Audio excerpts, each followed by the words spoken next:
एउटा अल्झेर बसेको छ दिल्लीमा, जानी जानी अल्झेको हो या अनजानमा अल्झेको हो या त अपराध चिताएर अल्झेको हो।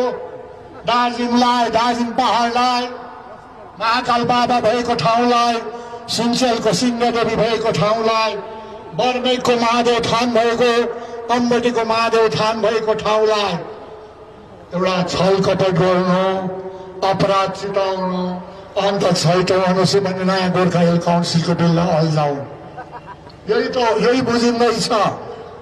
र आज आकाशमा के भयो तपाईले देख्नुभयो, सूर्यको वरिपरि झुटा भएको भए सूर्य ग्रहण लाग्ने थियो, सत्य थियो अर्कै चिज लाग्यो।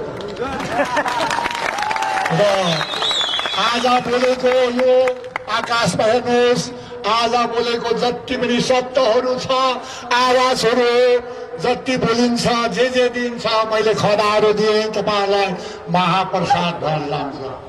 के हुन्छ महाप्रसाद? जति पनि आवाज यहाँ उठ्छ तपाईले पाउनुहुन्छ, सुन्नुहुन्छ, के हुन्छ महाप्रसाद। यो दार्जिलिङ पहाडले आज किन आफ्नो भाग्यलाई यसरी गर्दैछ, लात्ताले हिर्काउँदैछ आफ्नो भाग्यलाई? तिम्रो भाग्य त के छ? भत्काए दार्जिलिङ पहाडको भाग्य किन भत्काउन चाहँदैछ? दार्जिलिङ पहाडको भाग्य भत्काउने कसैको अधिकार